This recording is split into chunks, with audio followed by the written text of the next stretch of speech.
Hello दोस्तों, के B academy में आप सभी का स्वागत है। आज हम यूपी ट्रिपल एस सी पेट जो कि कल 28 अक्टूबर और 29 अक्टूबर को दो शिफ्ट में होने जा रहा है, उसके लिए अर्थव्यवस्था के जो महत्वपूर्ण क्वेश्चंस हैं का कलेक्शन लेकर के उपस्थित है। चलिए सॉल्व करते हैं। जैसा कि पहला क्वेश्चन है, भारतीय अर्थव्यवस्था का सबसे अच्छे ढंग से किन शब्दों में व्यक्त किया जा सकता है? मिश्रित अर्थव्यवस्था। मिश्रित अर्थव्यवस्था का अर्थ है सार्वजनिक तथा निजी क्षेत्र का सह अस्तित्व। आर्थिक विकास के दृष्टिकोण से भारत में की गिनती होती है विकासशील राष्ट्र के रूप में। और विश्व की अर्थव्यवस्था में भारतीय अर्थव्यवस्था का कौन सा स्थान है? चौथा। और इसके अलावा बात करते हैं यहीं पर भारतीय अर्थव्यवस्था का कौन सा क्षेत्र सफल राष्ट्रीय उत्पाद में सबसे अधिक योगदान करता है? तो इसमें जो है आपका तृतीय क्षेत्र है। और यहीं पे बात करते हैं विश्व की जो अर्थव्यवस्था के भारतीय अर्थव्यवस्था में कौन सा स्थान है, तो उसको अभी थोड़ा सा हम बताते हैं। इसमें स्थान चेंज तो नहीं हुआ है। हेलो दोस्तों, यहीं पे हम बात करते हैं इस क्वेश्चंस की जो हमने अभी आपको बताया कि विश्व की अर्थव्यवस्था में भारतीय अर्थव्यवस्था का कौन सा स्थान है। तो भारत का स्थान है वो 5वां स्थान है। और यहीं पे बात करेंगे तो जो क्षेत्रफल की दृष्टि से भारत का जो है 7वां स्थान है। जनसंख्या की दृष्टि से जो 2023 के मध्य से प्रथम स्थान पर आ गया है। और भारत के पास जो क्षेत्रफल है, विश्व का क्षेत्रफल 2.4% है। और केवल 2.4% क्षेत्रफल के साथ भारत विश्व के जो जनसंख्या में जो 17.76 लगभग 18% जो है भाग पर जो है शरण प्रदान करता है। यानी कि विश्व की मतलब जो 18% जनसंख्या है वो भारत में ही निवास करती है। और भारत विश्व की जो जनसंख्या में प्रथम स्थान पर आ चुका है, चीन को पीछे छोड़ करके।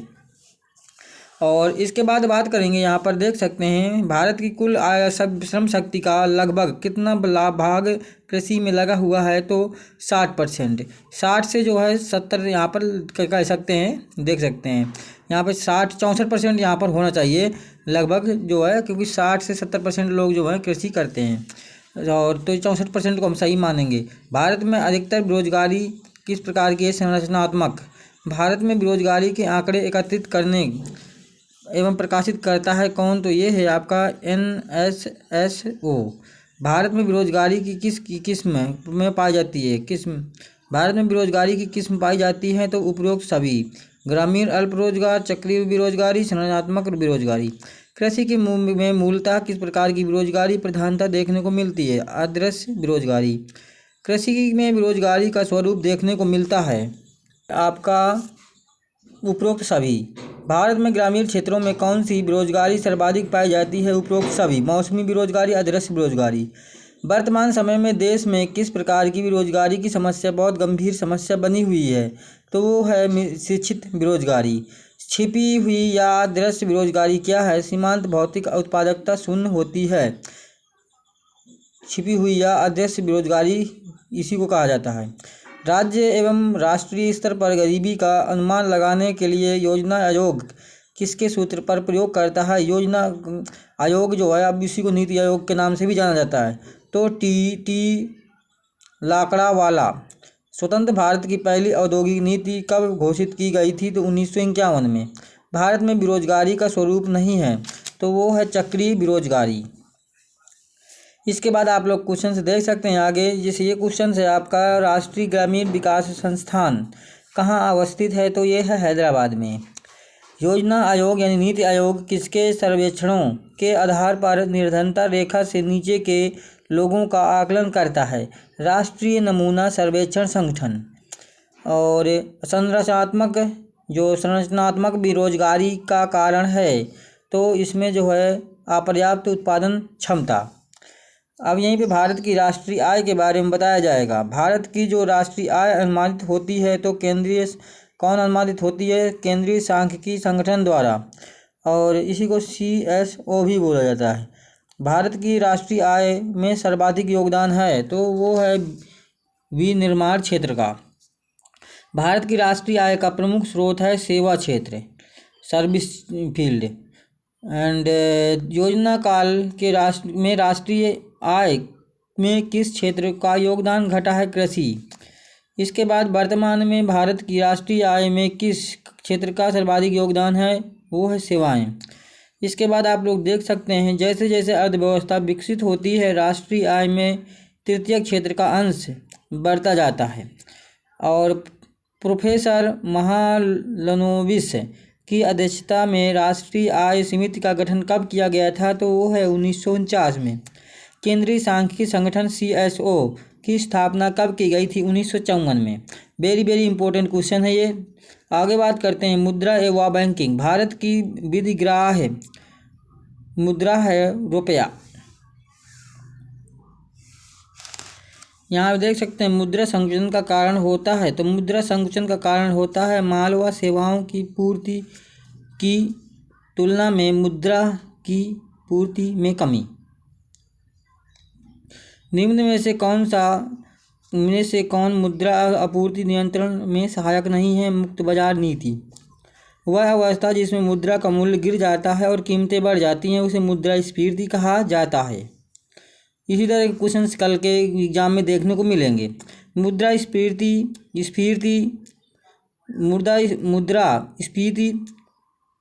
से बाजार की वस्तुएं महंगी हो जाती हैं व लगातार बढ़ती कीमतों की प्रक्रिया होती है मुद्रास्फीति। और घाटे की वित्त व्यवस्था में व्यय और राजस्व में का अंतर अतिरिक्त कागजी मुद्रा छापकर पाटते हैं। इस युक्ति का उद्देश्य आर्थिक विकास है, परंतु यदि यह विफल हुई तो इसमें से कौन सी स्थिति उत्पन्न होगी, तो मुद्रास्फीति की जो स्थिति उत्पन्न होगी। निम्न में से वह वर्ग कौन सा है जिसको मुद्रास्फीति के कारण सबसे। आप लोग इधर भी देख सकते हैं कितना इम्पोर्टेंट क्वेश्चंस हैं, ये महत्वपूर्ण क्वेश्चंस हैं आपके लिए। ये जो है मुद्रा व बैंकिंग के बारे में बताया गया है। इसके बाद आप लोग यहाँ शेयर बाजार के बारे में भी देख सकते हैं। RBI के जितने सारे कार्य हैं पूरे RBI के बारे में बताया गया है। जैसे वह भारतीय राज्य जिसका वित्तीय लेन देन भारतीय रिजर्व बैंक के माध्यम से नहीं होता है। जम्मू एंड कश्मीर था लेकिन अब होता है इसका भी, क्योंकि अब ये जो है इसको विशेष दर्जा, राज्य का विशेष दर्जा नहीं है। अब इसको भारत के जो है भारतीय संसद द्वारा जो है संविधान में संशोधन करके जो है इसको 2 केंद्र शासित प्रदेशों में बदल दिया गया है। तो इस प्रकार से आज वर्तमान में भारत में 28 राज्य और 8 केंद्र शासित प्रदेश हैं।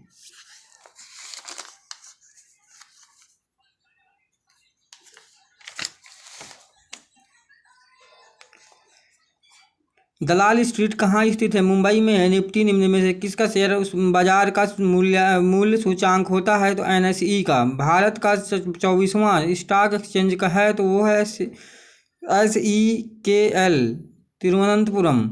आगे बात करते हैं OTCEL क्या है, तो ये भारत का एक शेयर बाजार।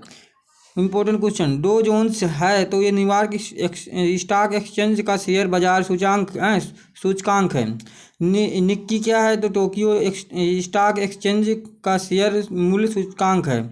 और यहीं पे जो है नैस्डैक कहाँ का स्टॉक एक्सचेंज है, ये न्यूयॉर्क का है। एन से न्यूयॉर्क, याद रखें भूले नहीं।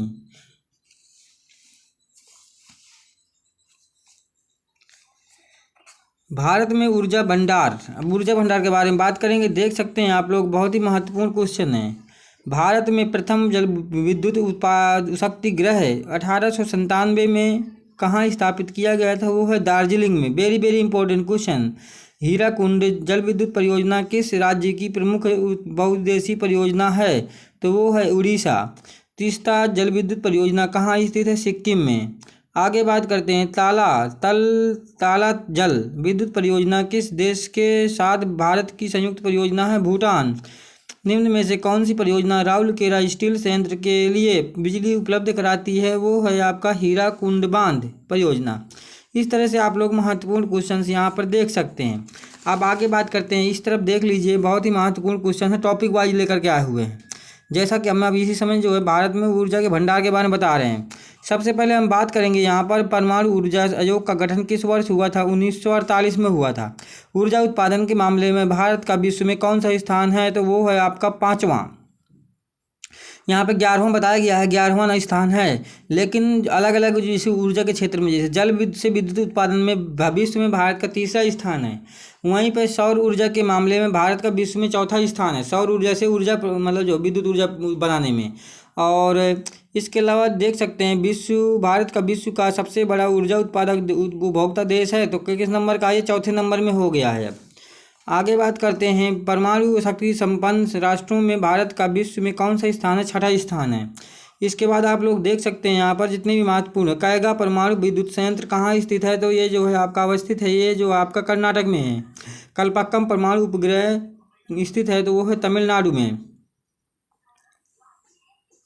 रावत भाटा परमाणु विद्युत संयंत्र कहाँ स्थित है, ये है आपका राजस्थान में। कोयला उत्पादन में भारत का विश्व में कौन सा स्थान है, तो वो है तीसरा स्थान है। आगे बात करते हैं, अब ये जो स्थान है इसको भी चेंज हुआ गया है, इसमें भी परिवर्तन हुआ है, अभी हम आपको बताते हैं।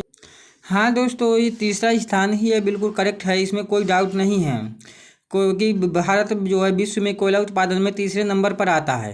कैथलगुड़ी गैस विद्युत परियोजना किस राज्य की है, ये जो है आपकी असोम की है। आगे बात करते हैं, भारतीय उद्योगों के बारे में बात करेंगे। औद्योगिक क्रांति सर्वप्रथम किस देश में हुई थी, ये वेरी वेरी इंपॉर्टेंट क्वेश्चन है, इंग्लैंड में हुई थी। भारत की प्रथम औद्योगिक नीति की घोषणा कब की गई थी, तो 6 अप्रैल 1948 को की गई थी। और वहीं पे बात करें तो आज़ादी के बाद भारत सरकार द्वारा नवीन औद्योगिक नीति की घोषणा कब की गई थी, तो 24 जुलाई 1991 को की गई थी। भारत का सबसे बड़ा उद्योग कौन सा है, तो वो है सूती वस्त्र उद्योग। आगे बात करते हैं, भारत का पहला लौह और एवं इस्पात कारखाना पश्चिम बंगाल के कुल्टी में स्थापित किया गया था, 1875 में स्थापित किया गया था। ये भी इम्पोर्टेंट क्वेश्चन है, पहला जो जितने भी पहले मतलब घटनाएं हैं, सबसे पहले जो घटी हुई हैं, तो वो बहुत इंपॉर्टेंट है, इनमें क्वेश्चन पूछा जाएगा। आगे बात करते हैं, उड़ीसा में राउरकेला इस्पात संयंत्र की स्थापना किस देश के सहयोग से की गई है। यहाँ पे आंसर हो जाएगा, यहाँ पर ठीक नहीं है, फिर भी जर्मनी हो जाएगा, जर्मनी इसका सही आंसर है। आगे बात करते हैं, यहाँ पे मिलान में जो है 1 2 3 4 बिल्कुल सही मिलान है, सामने बिल्कुल मैच्ड हैं, कोई दिक्कत नहीं। राउरकेला उड़ीसा, दुर्गापुर पश्चिम बंगाल, भिलाई मध्य प्रदेश, बोकारो झारखंड। आगे देख सकते हैं आप लोग, अगर जैसे बोकारो आपको मालूम होगी, बोकारो जो एक ज़िला है वहाँ पर झारखंड में पड़ता है, तो डी का 4 कहाँ कहाँ पर है, 3 जगह। वहीं पर अगर राउरकेला जो देखें तो उड़ीसा में जो है, उड़ीसा में है, तो देखेंगे राउरकेला फर्स्ट ए में ए में जो है 1 कहाँ कहाँ पर है, तो एक ही जगह है, तो ए ऑप्शन इसका करेक्ट हो जाएगा। मैचिंग जब आता है कोई क्वेश्चन कम्पिटेटिव एग्जाम में मैचिंग, तो उसको बहुत ध्यान से करना होता है, नहीं तो गलत हो सकता है। सार्वजनिक क्षेत्र में से तात्पर्य है वाणिज्य एवं व्यापार का सरकार का नियंत्रण। चीनी उद्योग सबसे पहले कहाँ स्थापित किया गया था, वेरी वेरी इंपॉर्टेंट क्वेश्चन। तो चीनी उद्योग जो है सबसे पहले, ज़्यादातर लोग जो है उत्तर प्रदेश लगाएंगे, लेकिन उत्तर प्रदेश नहीं है। उत्तर प्रदेश में तो 1903 में जो है देवरिया में सबसे पहले चीनी उद्योग कारखाना लगाया गया था, लेकिन सबसे उसके पहले भी 1840 में जो है बिहार के बेतिया नामक स्थान पर जो है अंग्रेज़ों के समय में ही चीनी उद्योग का एक कारखाना या मिल स्थापित कर दी गई थी। निम्न में से कौन सा सामान्यतः मूल उद्योग की श्रेणी में नहीं आता है, लघु वाहन उद्योग। भारत में लघु उद्योग की परिभाषा किस पर आधारित है, तो किसी इकाई की बिक्री की मात्रा पर आधारित है। लघु उद्योग की जो परिभाषा है उसके बारे में बताया गया है। आप देख सकते हैं, अभ्रक के उत्पादन में भारत का कौन सा स्थान है, तो प्रथम स्थान पर है विश्व में। आगे बात करते हैं, लघु उद्योग विकास संगठन SIDO द्वारा पंजीकृत लघु औद्योगिक इकाइयों की अखिल भारतीय गणना कितनी बार की जा चुकी है, 2 बार। इसके बाद देख सकते हैं आप लोग, इम्पोर्टेंट है यहाँ पर, जो आपका लघु उद्योग विकास संगठन की स्थापना 1954 में की गई थी। कितने उपक्रम नवरत्नों की श्रेणी में हो, कितने उपक्रम नवरत्नों की श्रेणी में हो गए हैं, तो वो हैं आपके 13। आगे बात करते हैं, भारत का सबसे महत्वपूर्ण लघु उद्योग कौन सा है, तो वो है हथकरघा उद्योग। प्रसिद्ध ट्रक निर्माता कंपनी अशोक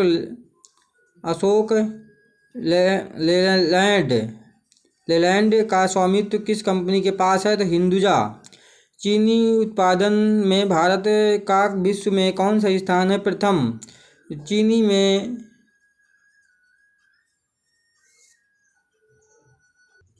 दोस्तों यहाँ पर जो चीनी उत्पादन में जो है भारत का जो है दूसरा स्थान है, ब्राज़ील जो है विश्व में पहले स्थान पर है। जो क्वेश्चन है यहाँ पर ये जो है भारत का विश्व में दूसरा स्थान द्वितीय हो जाएगा, यहाँ पर ये गलत है। इसके बाद चीनी में यानी प्रथम में ब्राज़ील है। देश में चीनी मिलों की सर्वाधिक संख्या किस राज्य में है, तो वो है महाराष्ट्र में। आगे बात करते हैं, देश में रेशम उद्योग का सर्वाधिक स्थानीयकरण किस राज्य में हुआ है, तो कर्नाटक में। सीमेंट का उत्पादन में किस राज्य का सबसे ज़्यादा प्रथम स्थान पर है, तो राजस्थान में। कोयली तेल शोधक कारखाना कहाँ स्थित है, गुजरात में स्थित है। और निम्न में से कौन सा स्थान पेट्रो रसायन के लिए संबंधित है, कोयली। पेट्रो से ही पेट्रोलियम आया हुआ, पेट्रो प्लस ओलियम शब्द से ही पेट्रोलियम आया हुआ है, तो कोयले के से यानी कि जो है तेल से ही संबंधित है ये। नेपानगर कागज़ के लिए है। आगे समझ सकते हैं, यहाँ पर नासिक प्याज के लिए फेमस है। और आगे देखें, निम्न में से किस बंदरगाह का पर तेल शोधनशाला स्थापित नहीं है। मंगलुरु, कोच्चि और डायमंड हार्बर, यहाँ पर जब सभी जगह तेल शोधन का शाला जो है स्थापित है, लेकिन चेन्नई में नहीं है। भारत में सबसे बड़ी तेल शोधनशाला कहाँ स्थापित है, ये है आपका जामनगर में। आगे पूछा जा सकता है, ये इंपॉर्टेंट क्वेश्चन है। भारत की किस उद्योग में सर्वाधिक संख्या में महिलाएं कार्यरत हैं, किस उद्योग में, चाय उद्योग में। हम आपको जो है भारतीय अर्थव्यवस्था से संबंधित जितने भी क्वेश्चंस हैं वो करा रहे हैं, जो कि पेट के लिए बहुत ही महत्वपूर्ण होंगे। आप लोग हमारे चैनल को सब्सक्राइब करें, वीडियो को लाइक करें और वीडियो को बेल आइकन का बटन भी प्रेस कर लें, और वीडियो को अधिक से अधिक भाई बहनों में, दोस्तों में शेयर करें। चलिए आगे बात करते हैं भारतीय कृषि के बारे में। तो देख सकते हैं आप लोग, भारत में सबसे अधिक किस फसल का उत्पादन होता है, चावल। आप लोग देख सकते हैं, जनसंख्या की निरंतर वृद्धि के परिणाम स्वरूप भारत में जोतों का औसत आकार घट करके कितना रह गया है, तो अब ला करके 1.08 हेक्टेयर रह गया है वर्तमान में। भारत की कृषि भूमि का कितना प्रतिशत भाग सिंचित है, तो 1/3 भाग, और इसके लगभग 36% है, कह सकते हैं यहाँ पर। भारत में जोतों का औसत आकार घटने का कारण क्या है, उत्तराधिकार का नियम। राष्ट्रीय किसान आयोग की स्थापना कब की गई थी, तो वो 2004 में फरवरी में की गई थी। और निम्न में से रबी की फसल कौन सी नहीं है, तो रबी की फसल यहाँ पर उपरोक्त सभी रबी की फसल हैं, पूछा गया कौन सी है, तो सभी हैं। निम्न में से खरीफ की फसल कौन सी है, तो मक्का जो है खरीफ की फसल है। और इसके अलावा बाजरा भी है, और यहाँ पर अरहर भी है। इस प्रकार से जो है सारे क्वेश्चंस हो जाएंगे। और इसके अलावा तो यहाँ पर उपरोक्त सभी होना चाहिए, इसमें गलत है। और इसके अलावा भारत में जो है सीमांत किसानों में निम्न में से कितनी धारिता वाले किसानों को सम्मिलित किया जाता है, तो 1 हेक्टेयर तक। इसके बाद देख सकते हैं आप लोग, जो है यहाँ पर केंद्र सरकार ने राष्ट्रीय खाद्य सुरक्षा मिशन को मंजूरी किस वर्ष दी थी, 2007 में दी थी। किस समिति ने कृषि जोत पर कर लगाने की संस्तुति दी थी, तो इसका आंसर है राज्य समिति। भारत में सिंचाई का सबसे महत्वपूर्ण साधन नहरें हैं। भारत में लगभग कितने प्रतिशत कृषि क्षेत्र में सिंचाई की सुविधा उपलब्ध है, लगभग पहले 36% था, लगभग आज ये परसेंटेज बढ़कर के 48.8% के आसपास पहुंच गया है, जो सिंचित भूमि क्षेत्र है, जहां पर जो है सिंचाई करके जो फसलें बोई जा सकती हैं। और इसके अलावा 51.2% क्षेत्र ऐसा भी है जहां पर मतलब जो है मानसून पर यानी बरसात के पानी पर निर्भर है कृषि। कॉफ़ी का सर्वाधिक उत्पादन करने वाला राज्य कौन सा, कर्नाटक है। हरित क्रांति के माध्यम से किस फसल के उत्पादन में सर्वाधिक वृद्धि हुई है, गेहूं के। भारत में कुल सिंचित भूमि का कितना हिस्सा नहरों द्वारा सिंचित है, तो लगभग 36% है, पहले 31 था, वर्तमान में 36% के आसपास है। भारत में सिंचाई का सर्वप्रथम स्रोत है, तो कुआं और नलकूप थे पहले। और भारत में किस प्रकार के रासायनिक उर्वरक की खपत सर्वाधिक है, नाइट्रोजनी।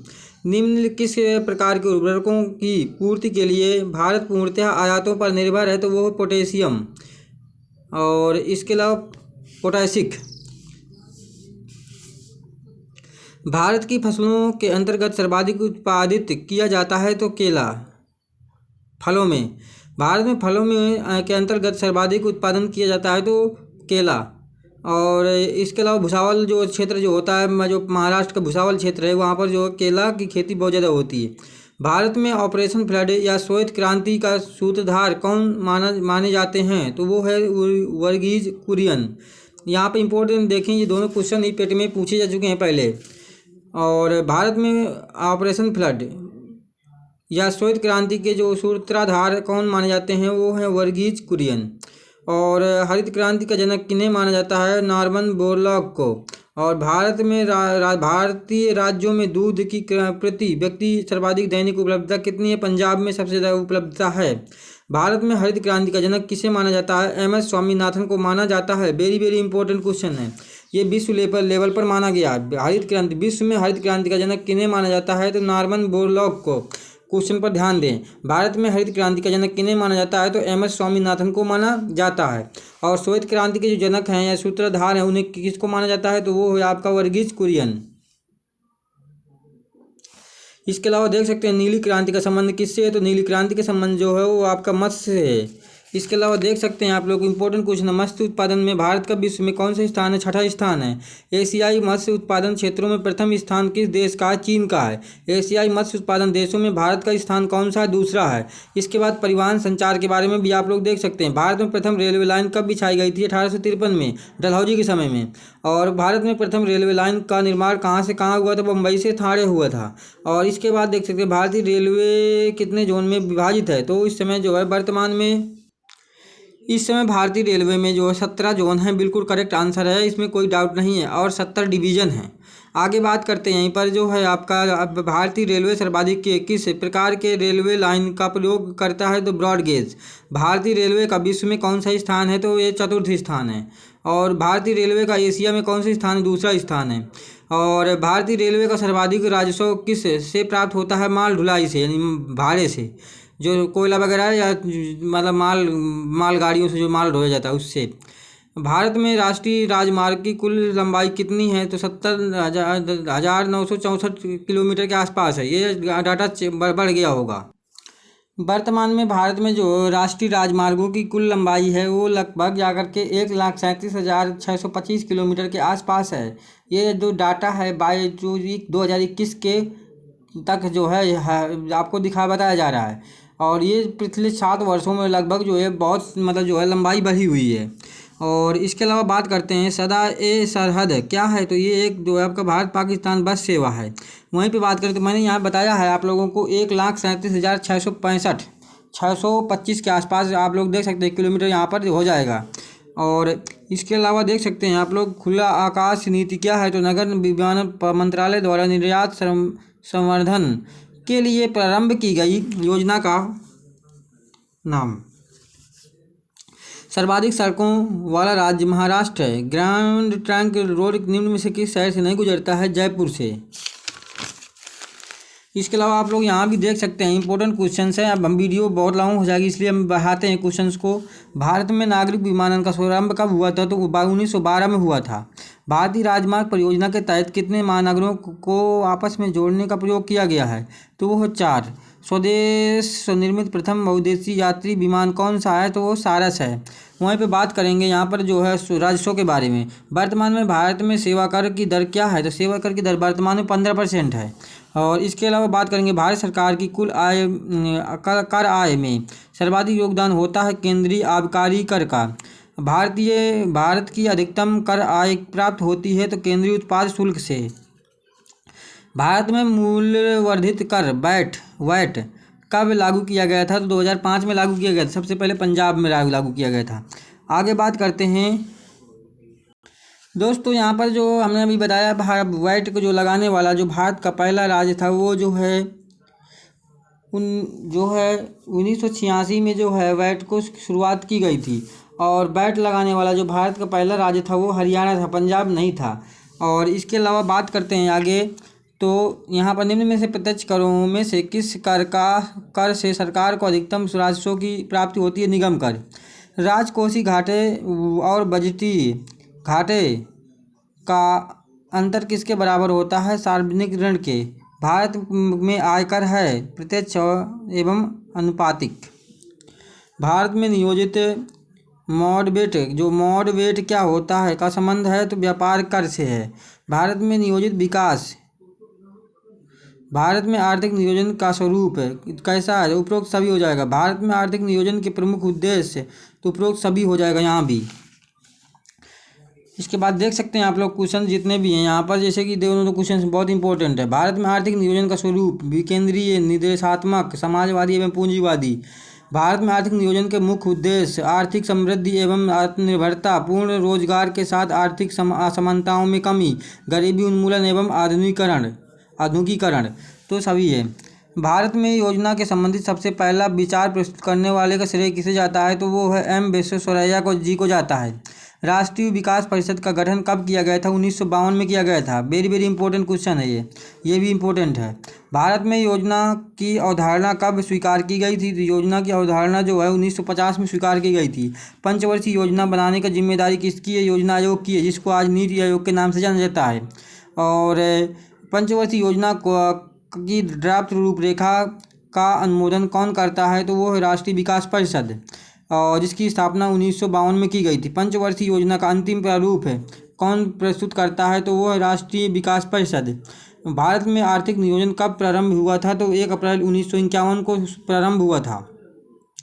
और इसके अलावा भारत के लिए नियोजित अर्थव्यवस्था मतलब जो है नामक जो पुस्तक है के लेखक कौन है तो वो हैं आपके सर एम विश्वेश्वरैया जी हैं।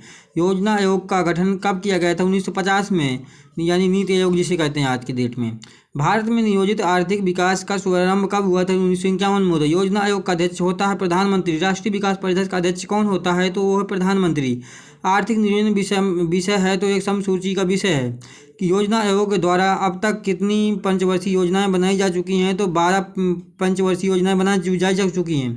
लेकिन अब ये मतलब जो है पंचवर्षीय योजनाएं बनाना बंद कर दिया गया है। और प्रथम जो पंचवर्षीय योजना जो बनाई गई थी वो 1951 बनाई गई थी, और उसके जो हेड थे वो पंडित जवाहरलाल नेहरू जी थे। किस पंचवर्षीय योजना का मुख्य उद्देश्य आर्थिक आत्मनिर्भरता है तो चतुर्थ। किस क्वेश्चन वेरी वेरी इंपॉर्टेंट है, पूछा जा सकता है। किस पंचवर्षीय योजना अवधि के दौरान सरकार ने वह कृषि नीति बनाई जिसने हरित क्रांति को जन्म दिया तो ये चतुर्थ योजना है। इंपॉर्टेंट हैं। प्रथम योजना आयोग का अध्यक्ष कौन थे तो जवाहरलाल नेहरू जी थे। इसके बाद चौथी पंचवर्षीय योजना 1969-74 को कहा जाता है गाडगिल योजना। इसके अलावा देख सकते हैं आप लोग जो है चतुर्थ पंचवर्षीय योजना के असफल रहने का कारण क्या था तो बांग्लादेशी शरणार्थियों का आना, खराब मानसून, बिगड़ती कीमत स्थिति। पांचवी पंचवर्षीय योजना का अधिगम पत्र किसने तैयार किया था? डीपी धर ने तैयार किया था। भारत में न्यूनतम आवश्यकताएं तथा निर्देशित गरीबी विरोधी कार्यक्रम की अवधारणाएं किस पंचवर्षीय योजना में शामिल की गई हैं? 5वीं। भारत में गरीबी हटाओ का नारा किस पंचवर्षीय योजना के अंतर्गत दिया गया था? वेरी वेरी इंपॉर्टेंट क्वेश्चन है, 5वीं। आगे बात करते हैं यहीं पर निम्न में से कौन सी पंचवर्षीय योजना अपनी अवधि पूरी होने से पहले ही 1 वर्ष पूर्व ही समाप्ति की घोषणा कर दी गई थी? 5वीं। 12वीं पंचवर्षीय योजना की अवधि क्या रही है तो 2012 से क्या है 17 रही है। आगे बात करते हैं यहाँ पर तो 12वीं पंचवर्षीय योजना की औसत वार्षिक विकास दर का लक्ष्य क्या है? 9% था। और किसी देश का आर्थिक विकास निर्भर करता है तो उसकी इन सभी चीज़ों पर वहाँ के प्राकृतिक संसाधनों पर, बाजार के आकार पर, पूंजी निर्माण पर भी। अंतर्राष्ट्रीय व्यापार के बारे में बात करेंगे। अंतर्राष्ट्रीय व्यापार का मूल आधार निरपेक्ष लाभ और तुलनात्मक लाभ दोनों हैं। अंतर्राष्ट्रीय व्यापार का प्रमुख पहरी क्या है तो वो है IBRD। इसके बाद सुपर 301 क्या है तो ये अमेरिकी व्यापार कानून का वह धारा है जो उन्हें अपने आयात पर उच्च सीमा शुल्क लगाने की शक्ति देती है। वेरी वेरी इंपॉर्टेंट क्वेश्चन है अगर विश्व अंतर्राष्ट्रीय व्यापार से पूछा जाएगा तो। इसके बाद आप लोग यहाँ भी देख सकते हैं भारत में किस नकदी फसल के निर्यात में अधिकतम विदेशी मुद्रा की आय प्राप्त होती है? वो है चाय। S&P 500 क्या है तो ये एक बड़ी कंपनियों के स्टॉक का सूचक। निम्न में से कौन सी संस्था विदेश व्यापार को संवर्धन करती है तो ये सभी हैं ECGC, MMTC और STC, ये सभी हैं। ब्रेक इवन बिंदु क्या है? तो वह स्थिति जब फर्म को न लाभ और न हानि हो रही हो तो उसे ब्रेक इवन बिंदु भी कहा जाता है।